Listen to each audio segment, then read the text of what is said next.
여당의 주 지지층은 부동산 문제에 대해서 가장 민감해합니다. 강남권이 떨어지냐 안 떨어지냐 국민들 아마 그 부분에 많이 영향을 받을 거예요.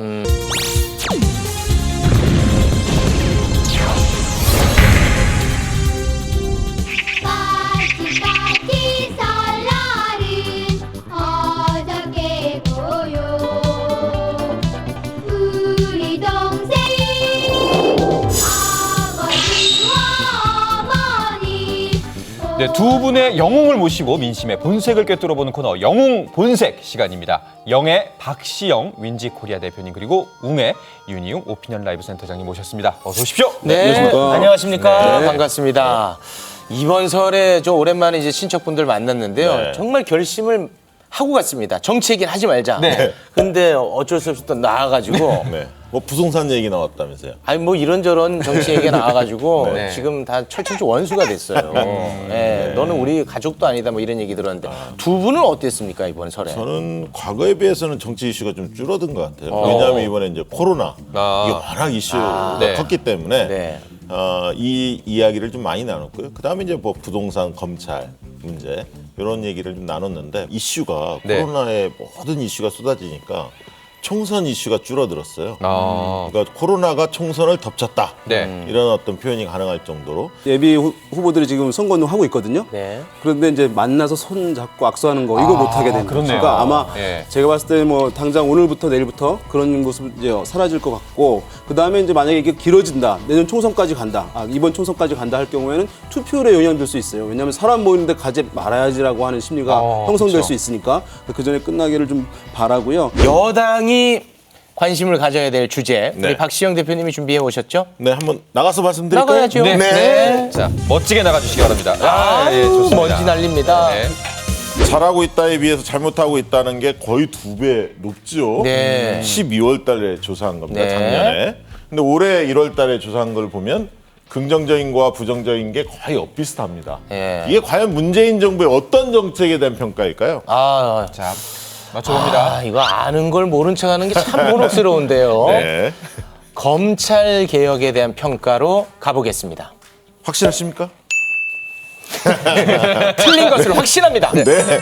부동산 정책에 대한 평가입니다. 많이 바뀌었네요. 그렇습니다. 이게 부정적 여론이 굉장히 높았는데 네. 12월 16일 날 대책이 발표되지 않았습니까? 그 주간에 한 거였는데요.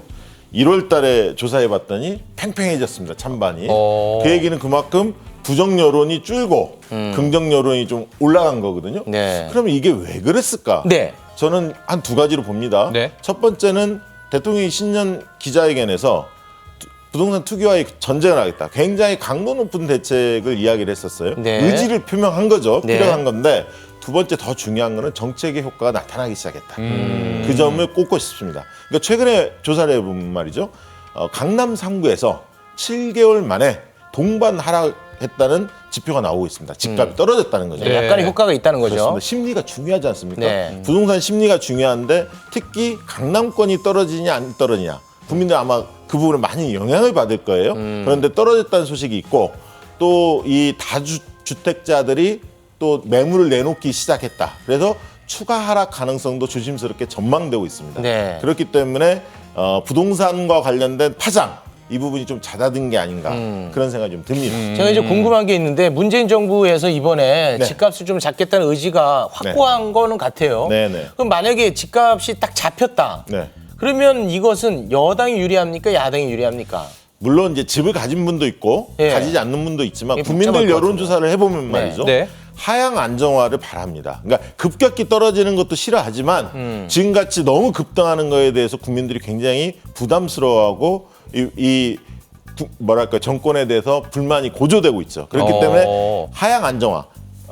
연착륙을 해라. 조금씩 떨어지게 만들어라. 이게 이제 국민 다수의 여론이기 때문에 네. 아무래도 집값이 잡히면 정부로 향했던 불만들이 좀 누그러들 수 있는 거죠. 지역구별로는 조금 다를 수 있겠네요. 그게 약간 다르죠. 수도권과 지방이 좀 차이는 있습니다. 네. 다만 부동산 문제는 나이와 지역과 무관하게 온 국민의 관심사입니다. 그건 그렇죠. 그건 의식주기 맞죠. 때문에. 네, 근데 이제 네. 지방 같은 경우는 너무 집값이 싸다. 수도권에 비하면 오르지 않았다. 이런 불만들도 있죠, 분명히. 네. 그렇지만 최근에 또 수도권의 떴다방 기획 부동산들이 와서 지방의 집값을 붙이는 경우도 있습니다. 그래서 그런 거에 대한 불만도 꽤 있거든요. 아니 집값이 만약에 잡히면 강남 3구 같은 경우에는 야당에 조금 유리하지 않을까 싶긴 한데. 여당에 대한 불만이 커질 것 같은데. 그러니까 이 부동산 정책은 시소 같아요. 시소요? 시소. 예. 예. 왜냐하면 어느가 오르면 이제 어느 쪽 낮아지는 그런 시소 같은 현상인데 지금 이제 우리나라의 자가 보유 비율과 전월세 비율 따지고 보면 이제 2018년에 국토교통부가 주거실태 조사를 했는데 한 6대4 정도 돼요. 자가가 6? 예. 예. 그다음에 전월세 비율이 4. 그러니까 네. 사실은 비슷한 거예요. 네. 그러니까 집값이 만약 또 오르다가 잡혔다라고 하면 집을 가지고 있는 주인들은 어떻게 했어요? 6이나 되는데. 싫어하죠. 싫죠. 그렇죠. 그럼 집을 살려고 하는 이제 세입자들 같은 경우는 좋아하겠죠. 그렇죠. 근데 만약에 집값이 뚝 떨어지게 되면 뚝 떨어지는 게 아니라 더 올라가는 거죠. 네. 더 상승하게 되면 집주인들은 엄청 좋아하지만 세입자들 같은 경우는 상당히 불만이 커지는 것이거든요. 네. 그러니까 사실은